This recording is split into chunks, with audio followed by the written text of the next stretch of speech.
party system. No, I must explain the unions in proper pathway for people to understand.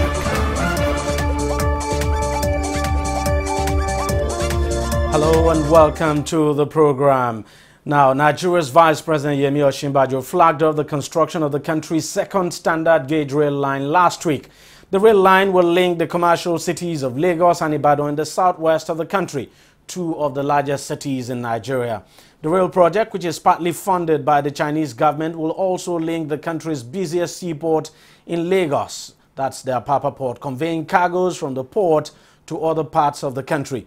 Chinese engineering firm CCECC is the major contractor handling the project. Now, this is one of the most important infrastructure projects of the current government and would have enormous impact and further open up the southwest of the country for rapid development. When completed, the rail line will transport both commuters and cargo at a speed of 150 kilometers per hour, significantly cutting down travel time between Lagos and Ibadan from the current 2.5 hours to less than an hour.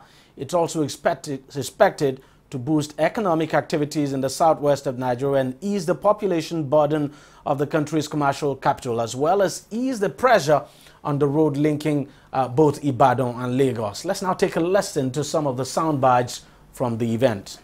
Our ultimate goal is to restore a railway using culture, for both commercial and personal transportation. We are confident that the National Rail Project will create up to 500,000 jobs and facilitate the movement of over 3.2 million tons of cargo per annum. It will also reduce the burden on national highways, thus reducing deterioration of the road network and increasing the lifespan of our roads. Indeed, by helping to reduce freight costs, the railway network will support efforts to diversify the economy and enhance our export potential. We expect a boost to economic activities along the lines that will eventually cut across the entire country. It's important, however, to have a viable, self-sustaining and self-improving railway system. It should be one that is not reliant on government funding, which may not be available at all times. It should also be one that can be upgraded and improved over time and not left to decay due to management or lack of attention. The railway line in the nearest future will be extended from Ibadan to Ilorin to Minna, Kaduna and Kano, with a link to the federal capital via Kaduna and a link to Ekiti. The acquisition of land has also been planned to capture the need for joint estate development partnership as well as private sector logistic park and goods platform to generate the revenue for sustenance of the rail line and participate in the repayment of the loan. The estimated completion period of the second quarter of 2009, but we are negotiating with the Chinese company to see if it can be completed by the last quarter of 2018. This is a deliberate effort by government to unbundle the rail sector to allow for all-inclusive participation in the railway industry. Yesterday, I heard that the federal government had done groundbreaking of the railway line in 2006 and work did not start. This very one, work will not only start, but work will be completed in record time. We are excited about this project because it will further open up the economy of the Southwest region and facilitate regional integration and growth. The agricultural sector will receive a long-awaited boost as this rail line will be a fast and convenient means of transporting farm produce from the hinterlands to the city, thereby increasing the economies of these places. In addition, our proposed Red Line project will breathe a new lease of life into our roads and highways. A direct benefit of this project is that containers and goods from the Apapa port will now be transported by rail, thereby reducing the number of trailers and other heavy-duty vehicles on our roads. In addition, we expect government to expend less resources on road repairs and maintenance once the rail line takes off and eases the pressure of articulated vehicles on our roads. We thank the federal government of Nigeria under the able leadership of His Excellency, President Muhammadu Buhari, for prioritizing this landmark project, which will greatly complement our efforts to deliver a transport system that is befitting of a modern city-state. It is also important to note that the Lagos State Red Line Rail shares the same corridor and right-of-way with the Lagos-Abeokuta-Ibadan rail line. As we thank the federal government for granting approval of right-of-way for the Red Line, I want to use this opportunity to implore the federal government, particularly the Nigerian Railway Corporation, to cooperate with us during the construction of the Red Line as we work with them to make the Lagos-Abeokuta-Ibadan rail a big success. Both Ogun and Oyo states also spoke on the project. Here's what they had to say. Win-win scenario for everybody, for the federal government, for the zone, Southwest, for different individual states within the corridors of Southwest, and even the West African sub-region, because their goods will be moved in a speedy way, less expensive, in good time. So it's a win-win scenario. Even the damages, the packaging on the road, it will not happen like that. So this is the way to go, and kudos to the federal government. You know, I will say it the way it is. It is good when you walk your talk. You've seen this. When we are coming today, I asked myself that, thank God, look at that road, that Lagos-Ibadan Express road. You could see it has reached an advanced stage, at least maybe 60% now. So the way they are going, they will finish it. The economy there will immediately will just blossom like this. And that is it. No economy will develop without infrastructures being in place. And that is why we have to commend the federal government. But I want to appeal to them. They should not just stop this in Ibadan.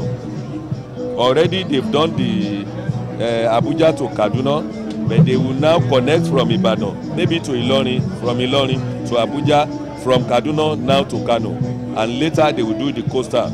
Coastal will mean from maybe Badagry to Ilaro, to Babalanto, to Shagamu, to Ijebu-Ode, to Ore, like that to Bini, to Delta, to Warri, like that to Calabar. By the time that is done, of course, it will be a different Nigeria will be seen. Fit more than any other contiguous state. Number two, if you look at our landmass is bigger than Lagos State, than Ogun State.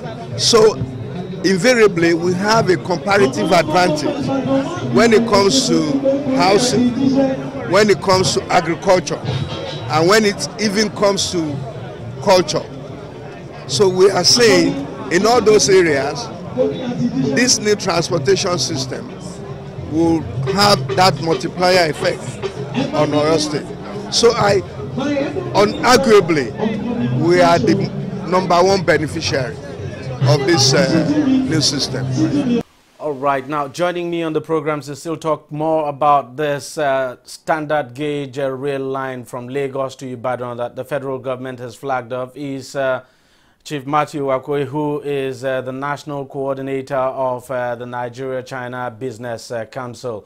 Chief, thank you very much for joining us on the program. Let me get your take on this very important project now that the Nigerian government has flagged off, and of course it's in partnership with the Chinese government.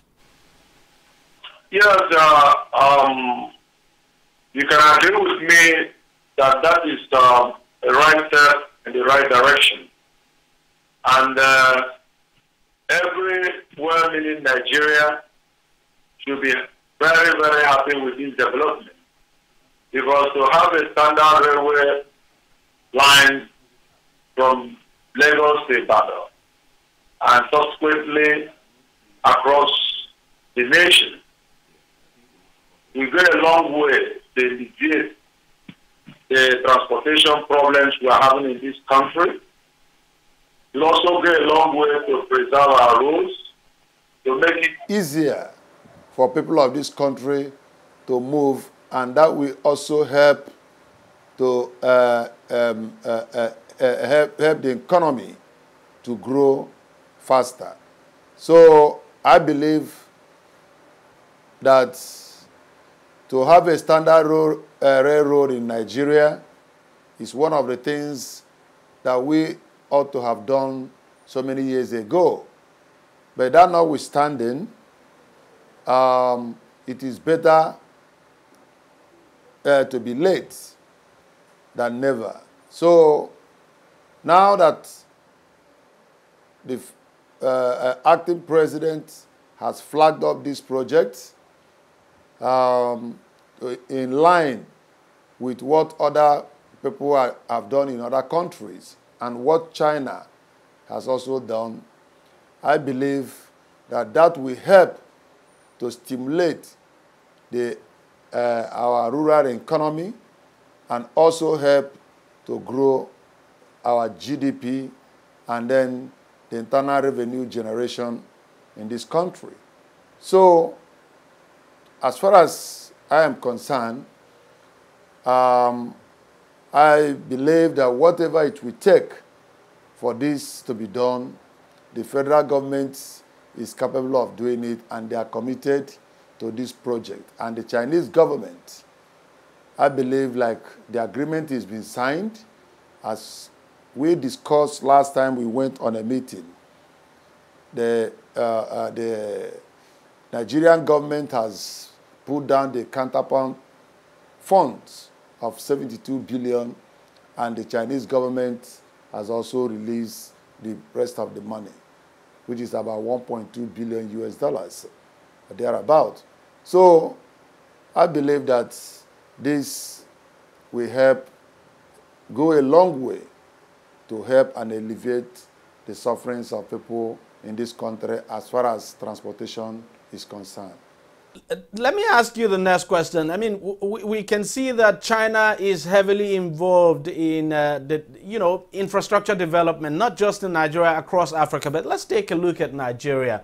Apart from railway, we have the Chinese involved in, the aviation sector. They are involved in road construction and all of that. Why do you think China is doing all of this?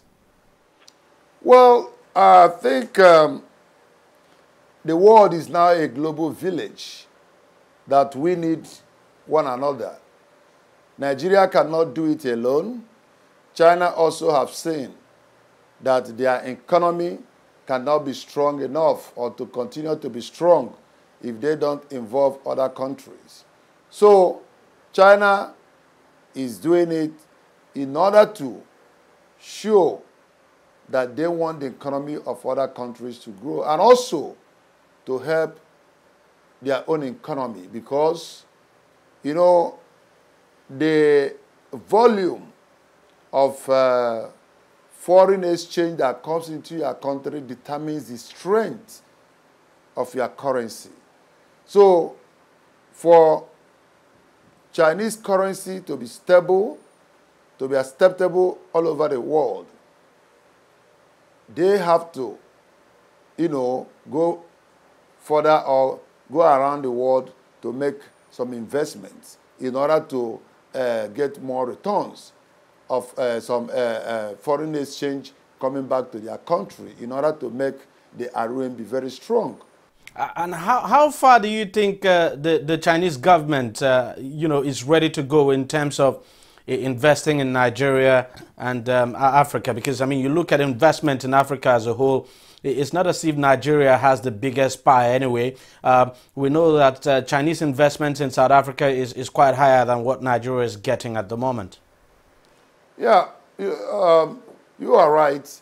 The Chinese are interested in Africa as a continent and then in Nigeria as a country, because they know very well that investing in Africa also will help them to maintain a very good partnership with Nigeria and Africa. And then you can agree with me that the last time when the Chinese president visited Africa in South Africa, they gave 60 billion, to African countries. So this railroad that the vice president had just flagged off will help to stimulate the economy at the rural area. And when our economy is being stimulated at the rural area, that will go a long way to create employment, reduce crime, the influx to major cities. For example, I would prefer being in Ibadan to work in Ibadan and receive 50,000 than coming to Lagos or Abuja to receive 100 or 150,000. Economically, it makes sense. It will help the economy. I would prefer to be in Calabar, to be in Abia State, to be in Imo State, to work as a civil servant.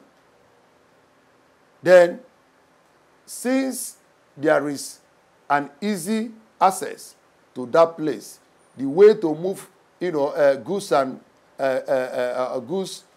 the commodities in and out. So, to stimulate the economy, to create access to the rural areas, we go a long way. That is what Chinese is focusing on now. If you go to Beijing, you will know the difference between Beijing and Jiangsu province. You will know the difference between Jiangsu province and Shanghai. You will know the difference, most of the provinces, because the Chinese government is encouraging people to develop the rural areas. The municipal councils that we here, we call them local government. They have their role to play on the economy. The provinces, as we call them here, states, they have their own role to play. So we need to bring everybody on board. Instead of allowing state governors saying, oh, running a recurrent expenditure. To me, it doesn't make any sense. All the local government chairmen, whether you are appointed as a TC chairman or you are there as a sitting chairman of the local government, they are doing nothing. But if we can encourage investors to go to the rural areas, those people will know they have a role to play. Then the government will ensure that securities of lives and properties are guaranteed.